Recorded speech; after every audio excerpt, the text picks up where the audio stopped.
आज के इस लेक्चर में हम लोग स्टडी करेंगे एटॉमिक स्पेक्ट्रा के बारे में। एटॉमिक स्पेक्ट्रम जो कि इलेक्ट्रॉन्स की इमिशन और एब्जॉर्प्शन की वजह से होता है। अगर किसी भी एटम के बारे में हम बात करें तो उस एटम के अंदर कुछ इलेक्ट्रॉन्स क्या हैं, कुछ एनर्जी को कुछ कई बार रेडिएट करते हैं और कई बार अ, उसकी इमिशन के अलावा वो एब्जॉर्ब भी करते हैं। तो इमिशन और एब्जॉर्प्शन इन दो कंडीशन के बेसिस में एटॉमिक स्पेक्ट्रा बनता है। और जब ये स्पेक्ट्रम बनता है तो आपको बताइए स्पेक्ट्रम में क्या आते हैं, अलग अलग डिफरेंट वेवलेंथ की लाइट्स होती हैं, जैसे कि इंफ्रारेड, अल्ट्रावायलेट। ठीक, तो इनको हम स्टडी करेंगे और चेक करेंगे कि कैसे कैसे एटॉमिक स्पेक्ट्रा हमें शो होता है। एटॉमिक स्पेक्ट्रा, लेकिन एटॉमिक स्पेक्ट्रम जो है वो आपका सबसे पहली बार स्टडी करा था बामर ने। तो बामर ने इस सीरीज को देखा था, बामर सीरीज जिसे कहते हैं। तो ये एक फिजिक्स के टीचर थे स्कूल में, बामर। तो बामर सीरीज जिसमें उन्होंने स्पेक्ट्रम को इस तरह से देखा हाइड्रोजन के लिए।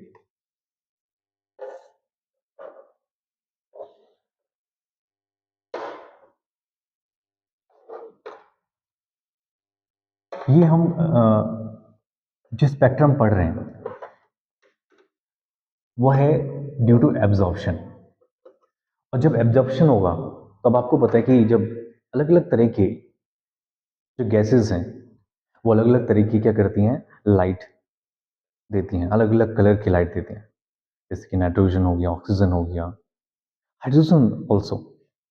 तो हाइड्रोजन किसी पर्टिकुलर वेवलेंथ पे कुछ काम करते हैं। अब जब किसी ऑब्जेक्ट पे या किसी भी एटम पे कोई लाइट पड़ती है और उस लाइट पे जहां पे जिस रीजन में इसमें एक उसकी चारों तरफ से तो लाइट पास हो जाएगी, लेकिन इस रीजन से लाइट पास नहीं होगी और यहाँ पर एक ब्लैक पट्टी बन जाएगी। इसका ब्लैक पट्टी का मतलब क्या है? सेम है, सिमिलरली आप लोगों ने जैसे फोटोसिंथेसिस रिएक्शन देखते हैं। अगर आप जिस पट्टी पे जहां पर एक टेप कर दें लीफ पे, तो उस पत्ती पे क्या होगा, वहां पर एक ब्लैक पार्ट रह जाएगा। इसका मतलब वहां पर क्या हुआ है, लाइट पहुंची नहीं। सेम सिमिलरली यहाँ पर लाइट पहुंची है लेकिन यहाँ पर क्या कर दिया है, लाइट एब्जॉर्ब हो चुकी है। तो जो इमिशन या जो कि स्पेक्ट्रा हमें ड्यू टू एब्जॉर्प्शन की वजह से दिखते हैं, तो एब्जॉर्प्शन स्पेक्ट्रम है। और बामर ने इसका सबसे पहली जो लाइन उसको दिखी थी, जिस वेवलेंथ पे दिखी थी, वह है 659.3 नैनोमीटर। और इसको बोला गया एच अल्फा। इसका मतलब एच अल्फा, अगर इतनी वेवलेंथ की लाइट उसके पास पहुंचे तो इस लाइट को तो एब्जॉर्ब कर लेगा, उसके आसपास ब्राइटनेस आएगी। सिमिलरली थोड़ा और डिस्टेंस के बाद, यहां से थोड़ा और गैप के बाद एक दूसरा लेवल दिखा, और ये बट्टी इससे ज़्यादा इसके बराबर तो नहीं थी लेकिन इससे थोड़ा सा कम थी। और इसको देखा गया जिस वेवलेंथ को, जब इसका वेवलेंथ मेजरमेंट करा गया 486.1 नैनोमीटर, और इसको बोला गया H beta, H beta. Similarly जब यहाँ पर इसके थोड़ा और डिस्टेंस पे देखा गया, यहाँ पर मिला एच गामा। और धीरे धीरे अलग अलग वेवलेंथ पे अलग अलग तरह के स्पेक्ट्रम दिखने लगे। उसके बाद और ज़्यादा पास पास, और धीरे धीरे तो इसको जो स्पेक्ट्रम को देखा बामर ने, तो बामर के इस स्पेक्ट्रम के बेसिस पे वेवलेंथ के और इन एनर्जी लेवल का एक उन्होंने एक फॉर्मूला दिया, जिसको एक एम्पेरिकल फॉर्मूला कहते हैं। और ये है 1/लैम्डा is equal to R 1/n I, N initial. अब इनिशियल जिस एनर्जी लेवल से इसको देखा गया, तो इसको सेकंड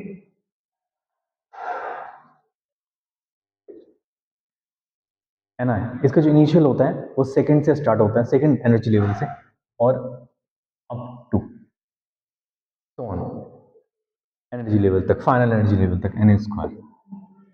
ये एम्पिरिकल फॉर्मूला डिजाइन करा गया बामर के थ्रू, जिसमें अगर वेवलेंथ हमें पता हो, एनर्जी लेवल्स उनकी पता हो कि कौन कौन से स्टेट, कौन कौन से एनर्जी लेवल से जा रहा हूँ, तो उसको हम कैलकुलेट कर सकते हैं उनके वेवलेंथ को।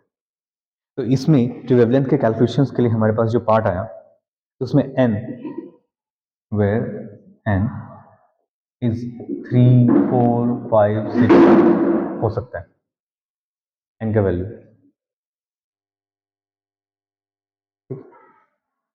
r, वेयर r इज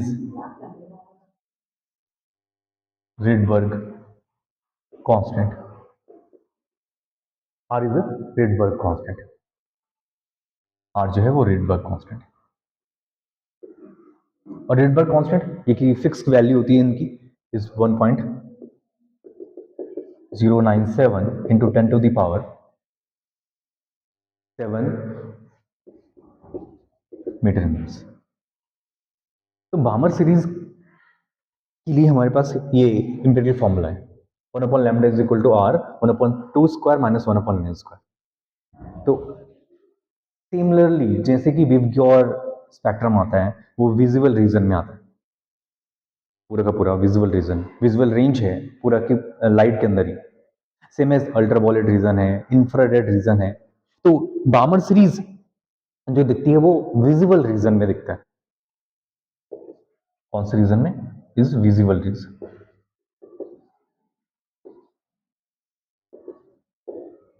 अब ये जो स्टडी है ये लेबोरेटरी की स्टडी है, और लेबोरेटरी की स्टडी में हम लोगों ने स्टडी भी ये भी करा हुआ है कि अलग अलग तरह की जो कि वेवलेंथ पे अलग अलग तरह की लाइट हमें दिख रही है ड्यू टू एब्जॉर्प्शन। तो विजिबल रीजन में आपको ध्यान रखना है, साथ ही साथ इसका इंपेरिकल फॉर्मूला और साथ साथ बामर सीरीज। बामर सीरीज के बाद और भी फिर सीरीज और अलग तरह के विजुअल रीजन के ऊपर, विजुअल रीजन के नीचे अल्ट्रावायलेट रीजन, इंफ्रारेड रीजन, जब इन पे वेवलेंथ पहुंची तो इनमें फिर अलग अलग साइंटिस्ट ने अलग अलग तरह की स्पेक्ट्रम फाउंड करे। तो जो कि हमें ध्यान रखना है, बामर के बाद है लाइमन सीरीज।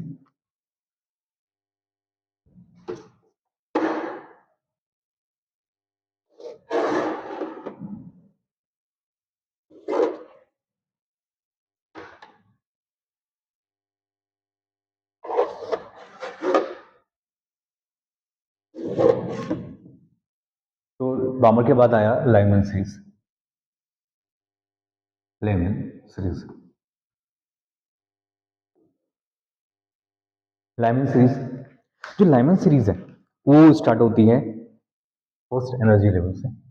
अब आपको जो first second third energy level जो भी हमारे पास जैसे सेल होती हैं, A shell, L shell, M shell, N shell, किसी भी एटम के चारों तरफ जो बोर ने कैलकुलेट करी थी, तो सेम एज उन्हीं लेवल्स के अंदर और भी लेवल्स होते हैं, एनर्जी लेवल्स। तो इसको लेमन सीरीज स्टार्ट होती है तो 1 अपॉन लैम्डा, इनके लिए फॉर्मूला आ जाएगा 1 upon N Rydberg constant, Rydberg constant 1 upon 1 square minus 1 upon N square. अब इसका एन कहाँ से स्टार्ट होगा? इसका एन स्टार्ट होगा where n is equal to 2, 3, 4 और जिस रीजन में देखा गया, जैसे ये रीजन कौन था, दिस इज विजिबल रीजन, ये विजिबल रीजन में शो हुआ। वैसे ही लेमन सीरीज जो show up for ultraviolet region के लिए, for ultraviolet reason,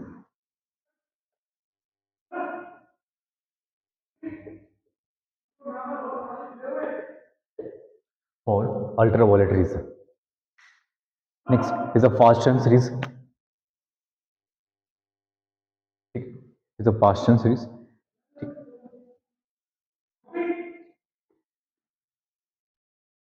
fast chain series, in Paschen series जो स्टार्ट होती है वो 1 upon lambda R 1 upon second, तो यहां से स्टार्ट हो गया Balmer series 3 square 1 upon N square. इनके जो इंपेरिकल फॉर्मूला ये स्टार्ट होता है, वेयर एन क्या होगा यहाँ पे, where N is equal to 4, 5, 6, 7, ठीक है। एंड देन नेक्स्ट इसका जो रीजन आएगा फॉर, इसके बाद जो भी मिला पास्चन ब्रैकेट फुंड, तो वो इंफ्रारेड रीजन के लिए देखेगा। for infrared region.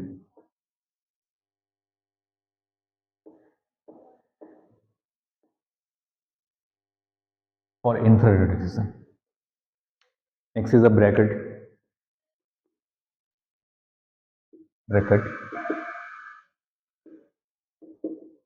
Bracket series. और ब्रैकेट सीरीज स्टार्ट होती है कहां से? 1 upon lambda Rydberg constant 1 upon 4 square 1 upon N square, जिसके लिए जो एन होगा अब 4 नहीं आएगा, उसके बाद आएगा एन इज इक्वल टू 5 6 और इसके बाद मैंने क्या कहा, पास्टन ब्रैकेट फुल तीनों infrared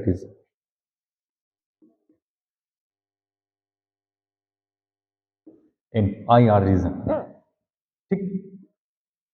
similarly full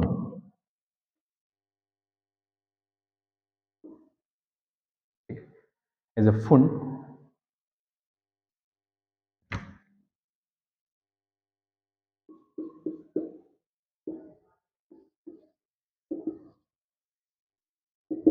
fund series 1 upon lambda or 1 upon 5 square 1 upon n square, where n is equal to 6 7 और so on. और नेक्स्ट इसका रीजन फॉर IR रीजन। तो हर एक सीरीज, हर एक जो स्पेक्ट्रम देखा गया, अलग अलग वेवलेंथ का अलग अलग रीजन में और अलग अलग नाम इनके हैं। तो ये तुम्हारा हो जाएगा first second third fourth five, ठीक है, फोर्थ फिफ्थ। तो एटॉमिक स्पेक्ट्रा में हमारे पास जो है अभी की जो सिलेबस में है वो उतना ही ध्यान रखना है आपको, लेकिन अभी स्पेक्ट्रम के बेसिस पे कुछ चीज़ों में एक सॉल्यूशन मिल गया। रदरफोर्ड के जो मॉडल में कुछ लिमिटेशंस थी। रदरफोर्ड का मॉडल ये कहता है कि कहीं पर जो इलेक्ट्रॉन्स हैं तो वो धीरे धीरे हाई एनर्जी लेवल से धीरे धीरे उनके पास उनकी एनर्जी लूज होती रहती है और वो फिर कहाँ गिर जाते हैं? न्यूक्लियस में गिर जाते हैं।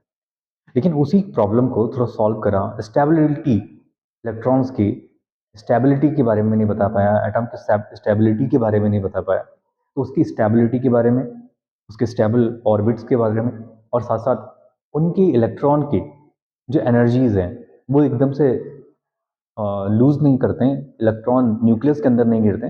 तो इसको सॉल्व करा बोर ने अपने मॉडल में। बोर का जो एटॉमिक मॉडल आते हैं तो उसमें बोर की जो इंपॉर्टेंट है वो बोर पॉस्टुलेट होने कहते हैं, और ये वेरी इंपॉर्टेंट है। बोर पॉस्टुलेट,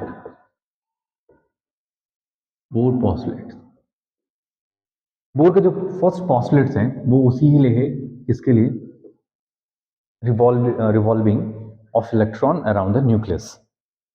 तो इलेक्ट्रॉन जब भी क्या करते हैं, किसी एटम के चारों तरफ रिवॉल्व करते हैं एक सर्टेन स्टेबल ऑर्बिट में, और वो अपनी एनर्जी को लूज नहीं करते हैं, बल्कि उसी अपने सर्टेन स्टेबल ऑर्बिट में वो क्या करते रहते हैं, रिवॉल्व करते रहते हैं without emission of radiant energy, बिना कोई एनर्जी को रेडिएट करे हुए आराम से अपनी फ्री रिवॉल्व करते रहते हैं। तो इसी को हम नोट कर लेते हैं। An atom an atom an atom electron an electron an atom an electron an electron in an atom revolve could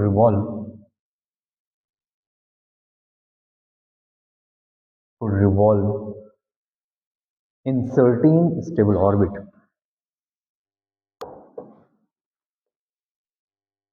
in certain stable orbit, in certain stable orbits without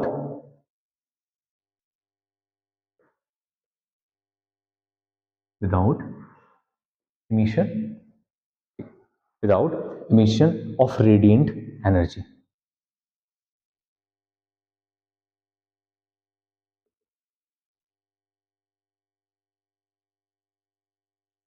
Without emission of radiant energy.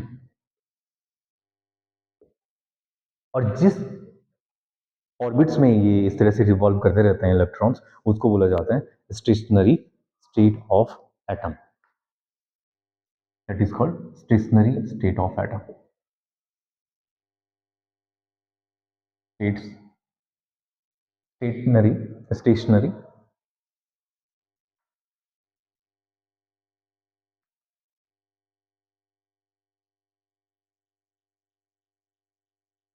State of atom, उसे stationery state of atom कहेंगे. तो electrons अपनी energy को loose नहीं करते हैं.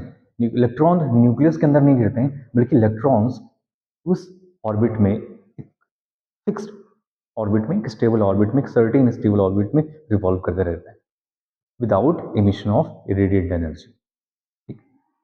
Electrons जब revolve करते हैं न्यूक्लियस के पास, तो उनकी अपनी एक एंगुलर मोमेंटम होना चाहिए. जो भी उस इलेक्ट्रॉन के पास जितना, अगर ये एंगुलर मोमेंटम है, तभी वो इलेक्ट्रॉन वहां एग्जिस्ट कर पाएगा. ये रदरफोर्ड का सेकंड पोस्टुलेट है और ये वेरी इंपॉर्टेंट है. तो पहला वाला किसके लिए हो गया? Stationery state of atom. And the second one is, एक इलेक्ट्रॉन, जो भी इलेक्ट्रॉन्स रिवॉल्व कर रहे हैं अराउंड द न्यूक्लियस, उनके पास एक फिक्स्ड अमाउंट का एंगुलर मोमेंटम होना चाहिए. L is equal to NH/2π. ठीक है, इंटीग्रल मल्टीपल ऑफ H/2π के बराबर होना चाहिए.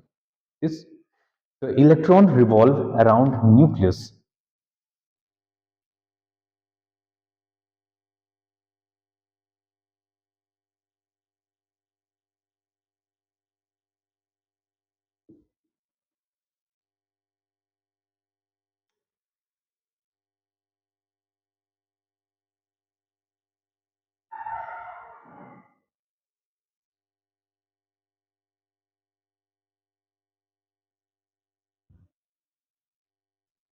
So the second postulate is electron revolve around the nucleus only in those orbits for which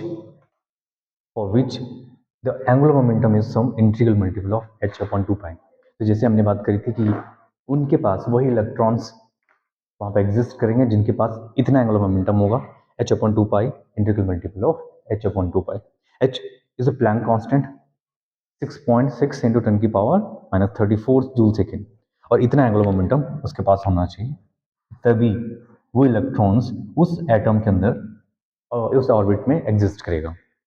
and the third one is, जब भी कोई इलेक्ट्रॉन्स क्या करेगा, make a transition from one of its specified non radiating orbits. अब कोई electron है, suppose ये nucleus हो गया, उसके साथ चारों तरफ ये एनर्जी लेवल होगी, different energy level. Different energy level से सेकेंड एनर्जी लेवल से थर्ड एनर्जी लेवल में, या फोर्थ एनर्जी लेवल से थर्ड एनर्जी लेवल में, जब भी क्या होगा, इलेक्ट्रॉन्स इस तरह से रेडिएट होंगे another of lower energy when it does so, photon is radiating have energy equal to energy different between the initial and final state. जो भी फोटोन एनर्जी निकलेगी, फोटोन एनर्जी इस, जैसे कि मान लो सपोज इलेक्ट्रॉन है, ठीक, अब ये इलेक्ट्रॉन को जैसे यहाँ से एनर्जी मिली, तो एनर्जी मिलने के बाद ये यहाँ से दूसरी एनर्जी लेवल पे जंप करा, जैसे कि वैलेंस बैंड होते हैं, वैलेंस बैंड से कंडक्शन बैंड की तरफ जंप करते हैं. तो जब जंप करेगा तो साथ साथ इसमें जो एनर्जी निकलेगी, H nu, that is called photon energy, is photon energy. तो ये फोटोन एनर्जी किसके इक्विवेलेंट होगी? फोटोन एनर्जी इक्विवेलेंट होगी, मान लीजिए suppose it I initial and the energy level is I E final. I मतलब इनिशियल, एफ मतलब final. तो एक इनिशियल से फाइनल में का जो डिफरेंस होगा, difference between two energy level, उसके बराबर वो फोटोन एनर्जी होगा. तो this is called Bohr quantization property. Bohr का ये क्वांटाइजेशन प्रॉपर्टी कह सकते हो. अब ये बोहर क्वांटाइजेशन, बोहर का एनर्जी फ्रिक्वेंसी डिस्ट्रीब्यूशन या एनर्जी डिस्ट्रीब्यूशन. तो H nu is equal to E I H F, is Bohr frequency distribution या एनर्जी डिस्ट्रीब्यूशन, बोहर फ्रीक्वेंसी या energy distribution.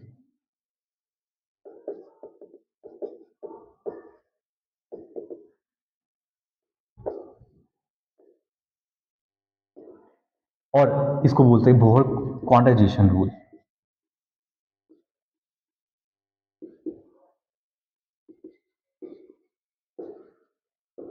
Bohr quantization rule, quantization because packet और is integral multiple, जब भी integral multiple word आता है N, तो quanta packet के बारे में बात हम करते हैं। अब इनकी क्या है, जो अलग अलग ऑर्बिट्स हैं तो उनका डिपेंडेंसी इस एन के साथ is nth orbit, nth orbit के लिए आर का, रेडियस का, वेलोसिटी का और एनर्जी का कुछ वेरी इंपॉर्टेंट हमारे पास क्या आते हैं, रिजल्ट्स हमें मिलते हैं। तो वो इंपॉर्टेंट इसलिए भी हैं क्योंकि उनकी बेसिस पे हम कैलकुलेट कर सकते हैं किसी भी इलेक्ट्रॉन के पास कितना एनर्जी लेवल किस स्टेट में होना चाहिए, तो उसका ग्राउंड स्टेट में, उनकी आयनाइजेशन स्टेट में कितना पास उनका एनर्जी होना चाहिए, तो उसको हम कैलकुलेट करते हैं उनके nth टर्म्स में। तो सबसे पहले फॉर हाइड्रोजन एटम की बेसिस पे हम इस फॉर्मूले को डिजाइन करते हैं फॉर हाइड्रोजन एटम। कुछ रिजल्ट हमने ऑलरेडी डिस्कस करे हुए हैं, बट हम इसको बोर क्वांटाइजेशन प्रॉपर्टीज के बेसिस में करते हैं। तो आप इसको कह सकते हैं कि एप्लीकेशन और by using Bohr postulates, by using Bohr postulates और हाइड्रोजन एटम के लिए L is equal to M V R is equal to N H upon 2 pi. ये रिजल्ट हमें पता होना चाहिए। L को is L is angular momentum. Angular momentum, जब भी कोई मोमेंटम क्या करे, रोटेट करवाए किसी चीज को, टर्न करवाए, R cross P momentum, L is equal to R cross P. तो उसको पिज्जा linear momentum R radial radius perpendicular distance के साथ जो रहेगा। और ये है बोर का सेकंड पॉस्टुलेट। सेकंड पॉस्टुलेट को यूज करेंगे NH अपॉन 2 पाई। तो यहां से M V R equal to, हम क्या लिख सकते हैं इसको, M V N R N is equal to N H upon 2 pi nth orbit के लिए, nth ऑर्बिट। तो रिजल्ट आपको ध्यान रखना है, nth ऑर्बिट के लिए M V N R N is equal to N H upon 2 pi. अगर nth ऑर्बिट है जिसमें भी वेलोसिटी रेडियस अगर कैलकुलेट करना है उस ऑर्बिट का, उस इलेक्ट्रॉन का, तो हमारे पास ये रहना चाहिए रिजल्ट। बट एटम्स के लिए हम लोगों ने पहले ही एक ऑलरेडी रिजल्ट निकाला है वेलोसिटी के लिए।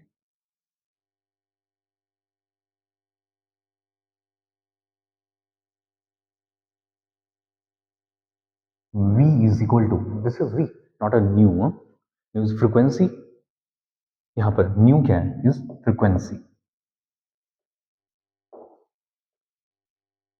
h is a Planck constant, h nu is a photon energy, velocity is equal to e upon,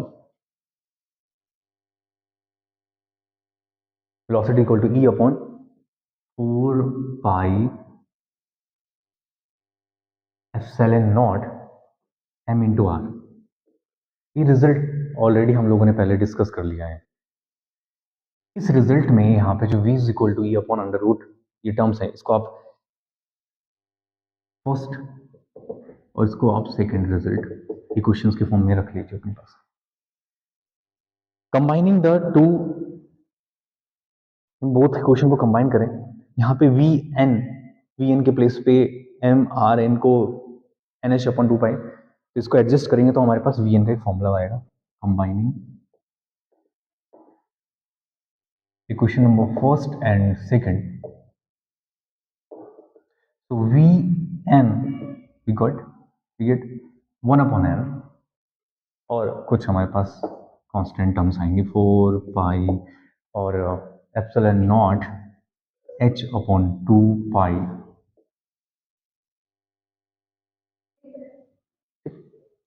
and,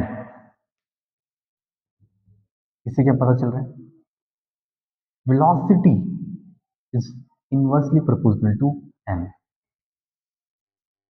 पहला conclusion, velocity is inversely proportional to n. Means अगर जैसे जैसे कि n बढ़ेगा तो वेलोसिटी क्या होगी इलेक्ट्रॉन्स की कम होती चली जाएगी डिफरेंट डिफरेंट एनर्जी लेवल्स में। जैसे कोई n is a first energy level, यहाँ पे इलेक्ट्रॉन बहुत जल्दी उसकी स्पीड हो जाएगी, जल्दी से वो अपना क्या कर लेगा, ये रिवॉल्यूशन पूरा कंप्लीट कर लेगा। उतना ही क्या करेगा, यहाँ पे स्पीड क्या होगी उसके, स्लो, धीरे से। लेवल n बढ़ेगा, वेलोसिटी कम हो जाएगी। अब वेलोसिटी जब कम होगी तो साथ साथ रेडियस का भी तो चेंज आएगा, क्योंकि यहाँ तक का जो रेडियस है that is called r1, r2, r3, r4, r5, rn। Similarly for radius के लिए r अगर कहीं से कैलकुलेट करें rn, and radius for nth orbit rn is equal to n square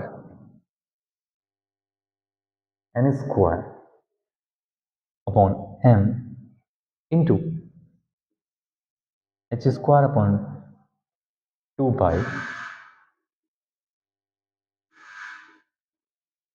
h square upon 2 pi 4 pi epsilon naught upon m।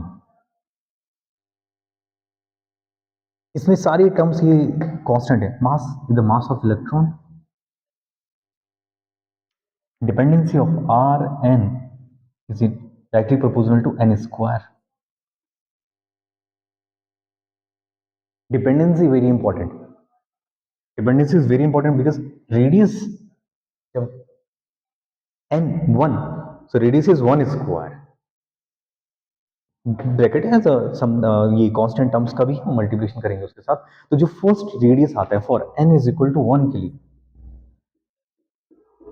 That is called R N, और इसका वैल्यू होता है 0.53 एंगस्ट्रॉम, और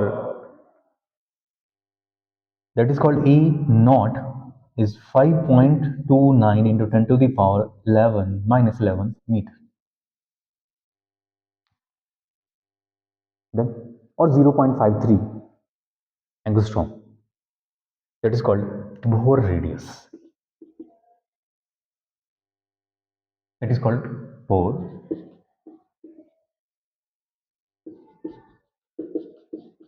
that is called Bohr radius, this is called Bohr radius। तो first जो radius आएगा that is called bore radius, उसको बोर रेडियस कहते हैं। और आर एन का क्या डिपेंडेंसी, एन स्क्वायर। अगर यहाँ पे 2 हो जाएगा तो 2 स्क्वायर, रेडियस जितना ज्यादा जैसे जैसे एन बढ़ता चला जाएगा तो एन की स्क्वायर टर्म के साथ रेडियस चेंज होगा। Velocity inversely proportional, radius directly proportional to the square of nth orbit. Now energy of electron,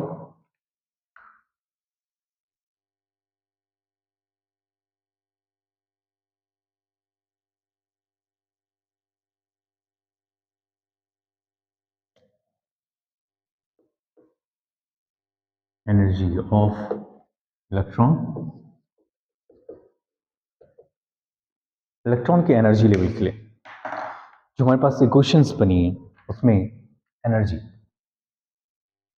already हमने nth लेवल के लिए minus E square upon 4 pi 8 pi epsilon nought, याद आ रहा होगा, 8 pi epsilon nought multiplication by 1 upon R, are का value पूरा put कर दीजिए उधर, तो आर का हमारे पास क्या आ जाएगा, N square M E 2 pi, अब 2 पाई ऊपर H square H upon 2 pi,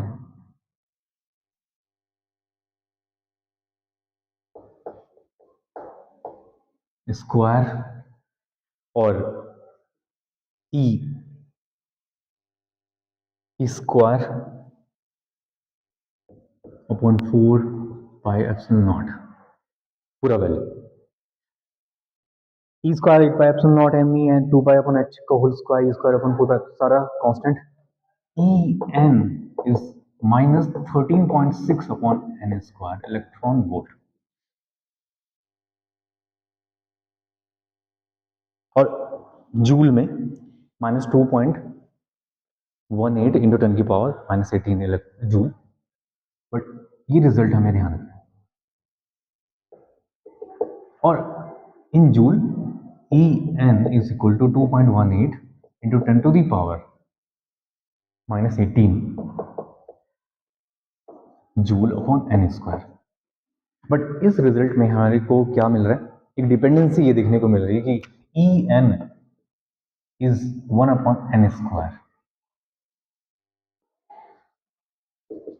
E N is inversely proportional to 1 upon N square.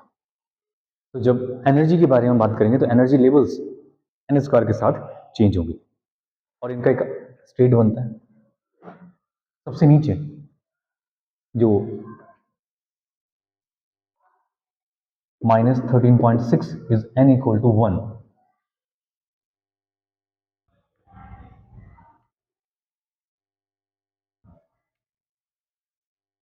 n equal to 1 is called ground state. Ground state ठीक सबसे ऊपर n equal to 2 put the value in here n equal to 2 में कितना आ जाएगा square 4 divide by something is -3.4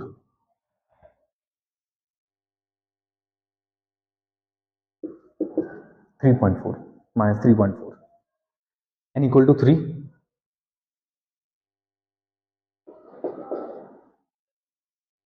3 square 9 9 से इसमें divide कर दो 13.6 में -1.51 electron volt n equal to 4 n equal to 4 is 0.85 minus 0.85 and so on। But यहां तक जाते जाते कैसे हो रहा है, यहाँ पे तो एनर्जी लेवल के बीच का गैप ज़्यादा है लेकिन फिर धीरे धीरे कम होता चला जाता है और यहाँ पे होने के बाद बहुत ही ज़्यादा कम। और यहाँ पे जो ये जो रीज़न आता है n इक्वल टू 1 से लेकर फिर आगे shown that is called ionised state और ये सारी होंगी कौन सी एक्साइटेड स्टेट। एक्साइटेड स्टेट इसको बोलेंगे आयनाइज्ड स्टेट जहां पे बिल्कुल जीरो क्या हो जाएगी जीरो एनर्जी रह जाएगी मतलब इलेक्ट्रॉन आयनाइज्ड हो जाएगा। अब आप समझ सकते हैं कि जो आयनाइजेशन प्रोसेस होता है वो सेम एज जब इलेक्ट्रॉन के पास इतना एनर्जी मिल जाए और ये कौन सी एनर्जी है उनकी इसको कहते हैं कि बाइंडिंग एनर्जी।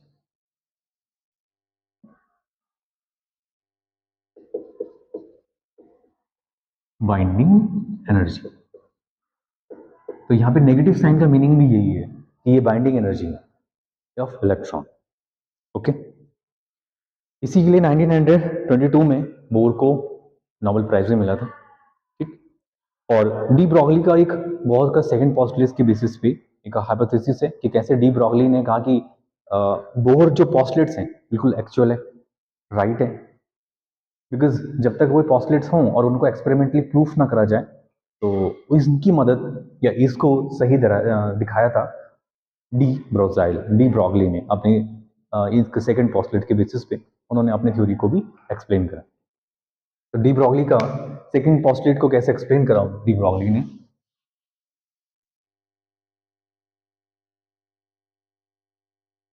तो de Broglie explanation of Bohr postulate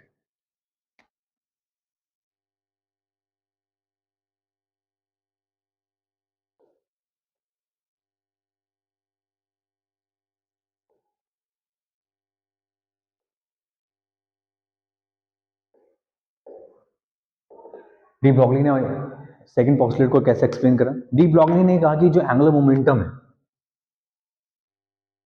जो कि सेकंड पॉस्टुलेट में है एंगुलर मोमेंटम कितना होना चाहिए L is equal to N H upon two pi, integral multiple of H upon two pi. तो एक एंगुलर मोमेंटम को हम एक समझ सकते हैं कि जैसे कि कोई वेव या कोई इलेक्ट्रॉन जब भी क्या करेगा, एक रिवॉल्व करेगा, तो इलेक्ट्रॉन्स रिवॉल्व कैसे करता है, एक स्टेशनरी फॉर्म की तरह काम करता है। ठीक है, स्टेशनरी फॉर्म कैसे, क्योंकि उसमें तो वेवलेंथ बनती है। तो जब वेवलेंथ बनती है, क्योंकि इलेक्ट्रॉन्स के पास अपना वेवलेंथ कैसा होता है कि जब इलेक्ट्रॉन्स जाता है तो वो ऐसे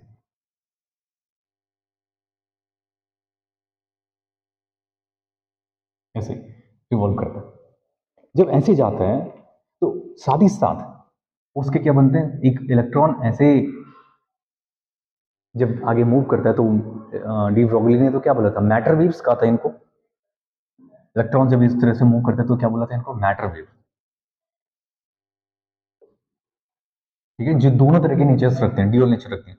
और ये मैटर वेव जब आगे जाएंगी तो ये मैटर वेव जब आगे ट्रैवल करेंगे तो ये क्या बनाएंगी, एक तरह से एक नोड बनाएंगे, कुछ ऐसे चलेंगे, ऐसे एक क्लाउड जैसा स्ट्रक्चर बनेगा, एक नोड बनाएंगे ऐसे, लूप एनवेलप जैसा। और जब नोड बनेंगी तो एक नोड से एक मैक्सिमम से लेकर एक दूसरे मैक्सिमम तक के जो डिस्टेंस होता है, तो क्रस्ट के बीच का distance, that is called lambda, is called lambda. और जब लैम्डा होता है तो लैम्डा दो पॉइंट के बीच का, दो क्रस्ट बोलो, दो ट्रफ को, तो उन दोनों के बीच के डिस्टेंस को क्या कहते हैं, लैम्डा। और लैम्डा लैम्डा इसमें कितने हो जाएंगे, that is called N lambda, N lambda, पूरे कंप्लीट 360 के पास।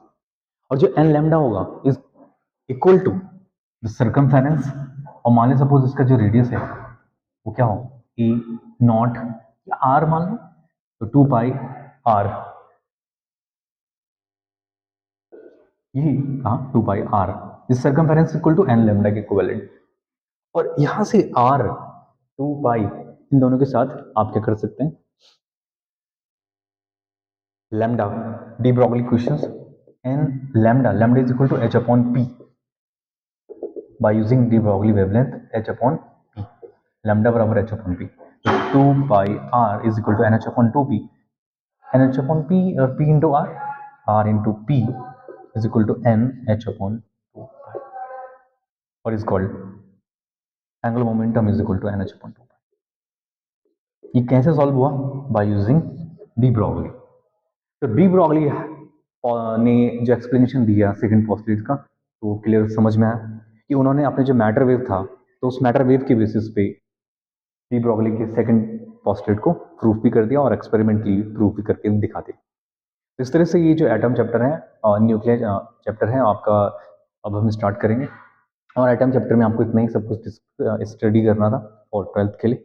और साथ साथ इसमें जो भी पॉइंट्स हैं, बहुत पोस्टलेट्स हैं, एनर्जी लेवल्स हैं, एटॉमिक स्पेक्ट्रा है, जो कि सीरीज है, और साथ साथ तो डी ब्रॉगली का एक्सप्लेनेशन सेकंड पोस्टलेट, तो इन सबको आप अच्छे से तैयार कर लीजिए।